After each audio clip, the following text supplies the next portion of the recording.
এই ওমর রাদিয়াল্লাহু তাআলা আনহু ছিলেন আরবের একজন সর্বশ্রেষ্ঠ জাহেল মানুষ। কেমন মানুষ? জাহেল। তার জাহালিয়াত কেমন জানেন? সে ছিল একজন উটের রাখাল, চাকরি করত কি? উটের রাখাল। এই উটের রাখাল জাহেল মানুষ ওমর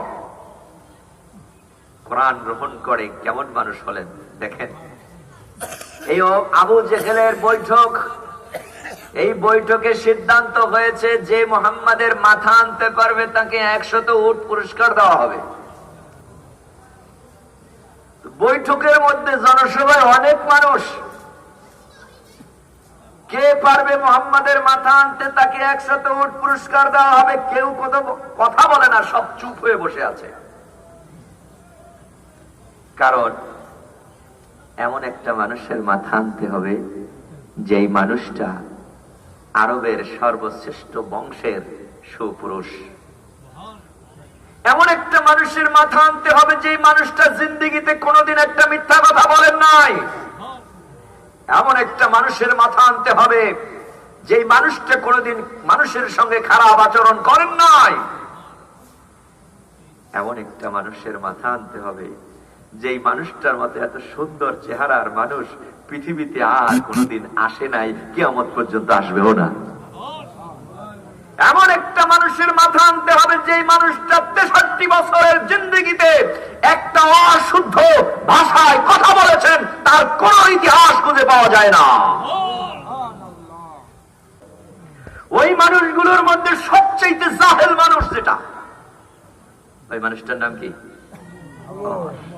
ওই পিছন দিক থেকে দাঁড়িয়ে গেছে। ইয়া আবাল হেকাম, আবু জেহেলের উপনাম আবাল হেকাম, জ্ঞানীদের পিতা। এই ইয়া আবাল হেকাম, হে আবু জেহেল, আবুল হেকাম, শুনেছি মুহাম্মাদের মাথা আনতে পারলে 100 উট পুরস্কার দিবা। শোনো আবুল হেকাম, মাথা আনবো একটা, কিন্তু মাথা যেন 2টা যায় না। কয়টা যায় না? আবুল হেকাম আবু জেহেল চিন্তা করে, কি কয়? ও কয় কি? ওমর কি বলতে চাও? বুঝো না আমার কথা? বুঝাইয়ে বলো। বুঝাই যদি শুনতে চাও তাহলে শোনো, মুহাম্মাদের মাথা আনবো একটা, আর তুমি 100 উট পুরস্কারের ঘোষণা দিয়েছো। শোনো, ওই উট দিতে যদি গরিমসি করো তাহলে তোমার মাথাটাও। খোলা তরবারি নিয়ে রওনা দিলেন মুহাম্মদ সাল্লাল্লাহু আলাইহি সাল্লামের মাথা আনার জন্য। পথিমধ্যে একজনের সঙ্গে সাক্ষাৎ। ওমর যাও কই? যাই তো মুহাম্মাদের মাথা আনতে। যাবা তো মুহাম্মাদের মাথা আনতে? বেশ ভালো কথা, কিন্তু নিজের বাড়ির খবর নিছো কি? তোমার বোন ফাতেমা আর ভগ্নিপতি সাইদ, এরাও তো 2জন নাকি কালেমা পড়ে মুসলমান হয়ে গেছে। মেজাজ গরম হয়ে গেছে। মুহাম্মাদের মাথা আনবো পরে, আগে এই 2টারে শায়েস্তা করে নেই। লাইনটা ঘুরে গেছে, যাইতে লইছে এদিক, এখন ঘুরে গেছে। সুবহানাল্লাহ বলেন। বোন ভগ্নিপতিকে শায়েস্তা করার জন্য রওনা দিলেন ওমর। বোনের বাড়ির দরজার সামনে দাঁড়ায়া, যখনই ঘরের সামনে দাঁড়ালেন, ভিতর থেকে গুনগুন গুনগুন গুনগুন আওয়াজ শুনতে পেলেন। ওমর মনে মনে ভাবছে ঘটনা তো সত্য। আস্তে করে দরজায় নক করলেন। ভিতর থেকে বোন ফাতেমা, ভগ্নিপতি সাইদ ডাক দিলেন। কে? বলছেন আমি ওমর। নাম শোনার সঙ্গে সঙ্গে থরকম্প শুরু হয়ে গেছে। কোরআনের পৃষ্ঠাটাকে লুকায় ফেললেন। আর যিনি শিক্ষা দিচ্ছিলেন হযরতে খাব্বাব ইবনুল আরত রাদিয়াল্লাহু তাআলা আনহু, তাকে এক জায়গায় লুকায় রাখলেন। বোন ফাতেমা দরজা খুললেন। ওমর বলছেন, কিসের আওয়াজ শুনতেছিলাম? যেমন ভাই তেমন তার বোন, এক বাক্যে বলে ফেললেন, কোরআন তেলাওয়াতের আওয়াজ। জাহেল ওমর সহ্য করতে না পেরে ভগ্নিপতি সাইদের উপর হামলা শুরু করে দিলেন। মারতে মারতে রক্তাক্ত করে ফেললেন। স্বামীর রক্তাক্ত স্ত্রী সহ্য করতে না পেরে স্বামীকে জড়িয়ে ধরলেন। জাহেল ওমর জাহালিয়া এত মাথাচাড়া দিয়ে উঠেছে, বোনকেও রক্ষা করলেন না, হামলা শুরু করে দিলেন। মারতে মারতে রক্তাক্ত হয়ে গেল বোন ফাতেমা।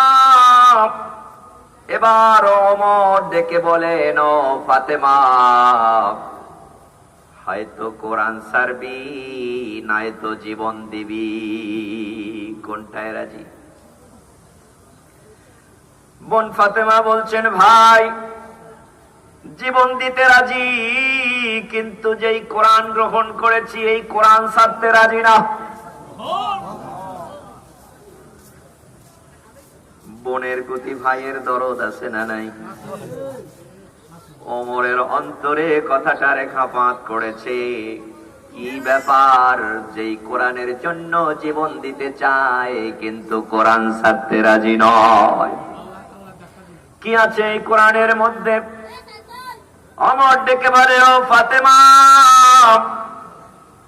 যেই কোরআনের জন্য জীবন দিতে রাজি, আমার মন চায় একটু শুনবো ওই কোরআনের মধ্যে কি আছে, আমারে তেলাওয়াত করে শোনাও।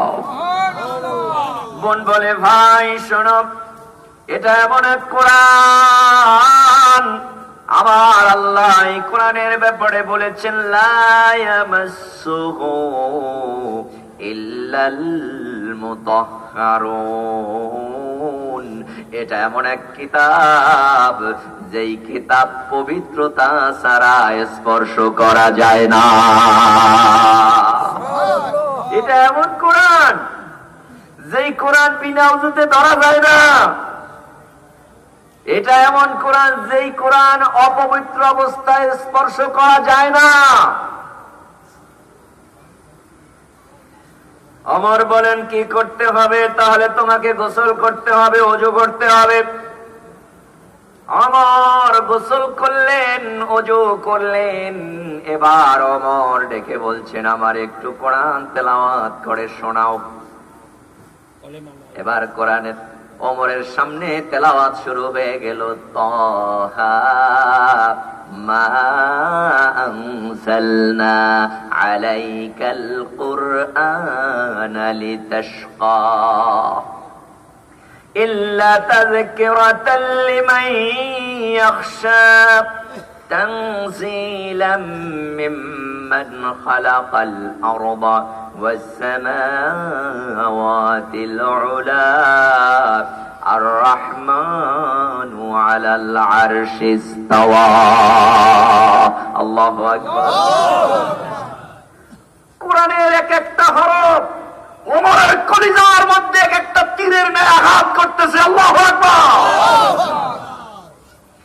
ওমর ডেকে বলছেন, ও বোন ফাতেমা, ভগ্নিপতি সাঈদ, তোমাদের কণ্ঠের তেলাওয়াত যদি এত সুন্দর হয়, তাহলে যার কাছে কোরআন নাজিল হয় তার কণ্ঠে না জানি কত মধু। ও ভগ্নিপতি সাঈদ, বোন ফাতেমা, আমারে নিয়ে চলো নবী মুহাম্মাদের কাছে। ওমর আসলেন নবীজির কাছে, কালেমা গ্রহণ করলেন, কোরআনটাকে গ্রহণ করলেন। যে ওমর নবীজির মাথা কাটার জন্য আসে, সেই ওমর নবীর দরবারে এসে কোরআন গ্রহণ করে এমন এক সোনার মানুষে পরিণত হয়েছে। আমার নবী ওমরের ব্যাপারে বলেছেন, লা নবিয়্যা বা'দি ওয়ালা রাসূলা, পৃথিবীতে আমার পরে কোন নবী আসবে না, কোন রাসূল আসবে না। যদি কোন নবী রাসূল পৃথিবীতে আসতো, লাকানা ওমর, তাহলে ওমর অবশ্যই আল্লাহর নবী হয়ে যেত। একজন উটের রাখাল, চাকরি কি উটের, এই উটের রাখাল কোরআন গ্রহণ করার কারণে ছোট্ট একটা দেশ না, অর্ধেকটা পৃথিবীর প্রেসিডেন্ট আল্লাহ তারে বানায় দিয়েছে। কোরআন গ্রহণ করিয়া অর্ধেকটা পৃথিবীর প্রেসিডেন্ট উটের রাখাল। সুবহানাল্লাহ। একটার পর একটা রাজ্য দখল করে হযরতে ওমর। সুবহানাল্লাহ।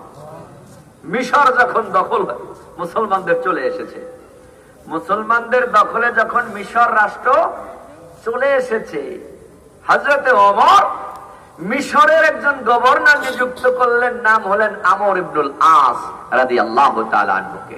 শুনেন একটা ঘটনা। এই আমর ইবনুল আস মিশরের গভর্নর। মিশরের জনগণ আমর ইবনুল আসের কাছে চলে এসেছে, ডেকে বলছেন, ও আমর ইবনুল আস, এই মিশরে আছে নীল দরিয়া। নীল দরিয়া কোথায়?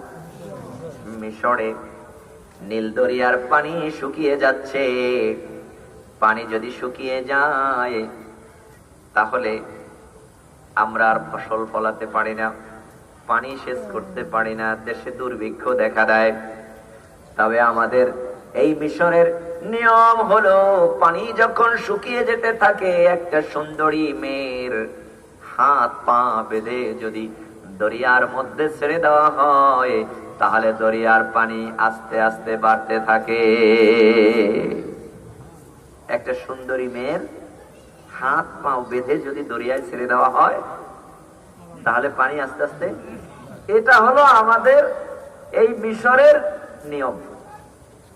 এটা ওই জাহিলি যুগের নিয়ম, আমাদের পূর্বপুরুষরা করে এসেছে, তাই আমরা করছি। এখন তো সেই জাহিলি যুগ নাই, এখন তো আগের সেই সরকার নাই, এখন তো নতুন সরকার, আর এটা হলো ইসলামী সরকার। ইসলামী সরকারের আমলেও কি সেই জাহিলি যুগের আইন কানুন চলবে, না নতুন কোন আইন জারি হবে? এইটা জানার জন্য আপনার কাছে আসছে।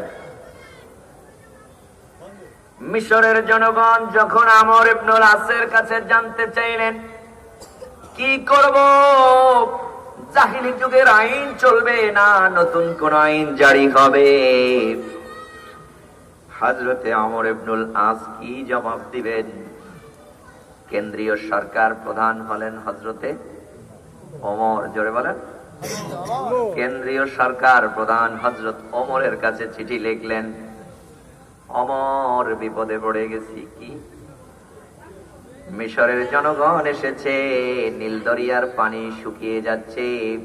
এদেশের নিয়ম হলো, সুন্দরী মেয়ের হাত পা বেঁধে যদি দরিয়ার মধ্যে ছেড়ে দেওয়া হয় তাহলে পানি আস্তে আস্তে বাড়তে থাকে।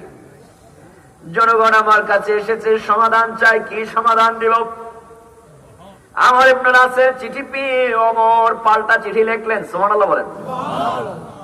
আর দূতকে বলে দিলেন, শোনো, এই চিঠি আমর ইবনুল আসের কাছে পৌঁছায় দিবা। তাকে বলে দিবা মিশরের সব জনগণদেরকে যেন নীল দরিয়ার কিনারে আহ্বান করে, এরপর ওখানে বসে যেন আমার এই চিঠি পাঠ করে জনগণকে শোনায়। চিঠি পাঠ করে শোনানোর পরে যেন এই চিঠিটা নীল দরিয়ার মধ্যে ছেড়ে দেয়। দূত চলে এসেছে আমর ইবনুল আসের কাছে। আমর ইবনুল আসের হাতে হযরত ওমরের লেখা চিঠি। এবার আমর ইবনুল আস মিশরের জনগণদেরকে ডাকলেন। নীল দরিয়ার পাশে জনতা জমায়েত হয়ে গেল। জনগণের মাঝে ওমরের লেখা চিঠি আমর ইবনুল আস পাঠ করে শোনাচ্ছেন। ওমর লিখেছেন, মিন ওমর, মিন ওমর ইলা নীলে আহলি মিসর, ইন কুনতা ইন্নামা তাজরি মিন নাফসিকা ফালা তাজরি ফালা হাজাতান লানা, ওয়া ইন কুনতা ইন্নামা তাজরি মিন আমরিল্লাহিল ওয়াহিদিল কাহ্হার ফালানাসআলান্নাল্লাহা আইয়াজরিক। আল্লাহু আকবার।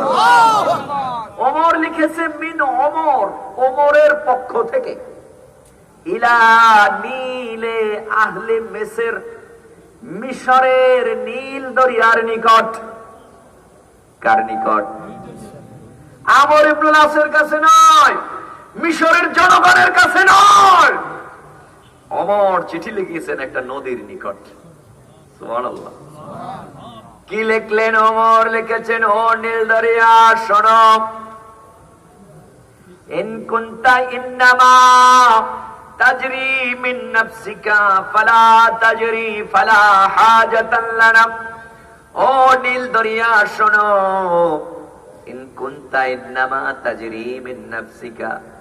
ও দরিয়া রে, তুমি যদি তোমার নিজের ইচ্ছায়, নিজের শক্তি, নিজের ক্ষমতায় যদি জোয়ার ভাটা হও, তাহলে ফালা তাজরি ফালা হাজাতান লানা, ওই জোয়ার ভাটার আমাদের কোনো প্রয়োজন নাই। যদি তোমার নিজের ক্ষমতায় জোয়ার ভাটা হতে পারো, তাহলে ওই জোয়ার ভাটার আমাদের দরকার নাই। ওয়াইন কুনতা ইন্নামা তাজরি মিন আমরিল্লাহিল ওয়াহিদিল কাহ্হার ফালানাসআলান্নাল্লাহা ইয়াজরি। আমার লিখেছে না নীল দরিয়া, তুমি যদি পরাক্রমশালী আল্লাহর হুকুমে জোয়ার ভাটা হও, তাহলে ওই আল্লাহর কাছে সাহায্য চাই, যেই আল্লাহ তোরে জোয়ার ভাটা বানায়। ওমরের লেখা চিঠি আমর ইবনুল আস পাঠ করলেন, জনগণকে শোনালেন, এবার দরিয়ার মধ্যে ছেড়ে দিলেন। কিতাবের মধ্যে এসেছে ওমরের চিঠি দরিয়ায় পড়ার সঙ্গে সঙ্গে দরিয়ার পানি বাড়তে শুরু করেছে। বাড়তে বাড়তে 1 ফিট আর 2 ফিট নয়, 27 ফিট পর্যন্ত পানি বেড়েছে। আজ পর্যন্ত নীল দরিয়ার পানি কোনদিন শুকায়া যায় না।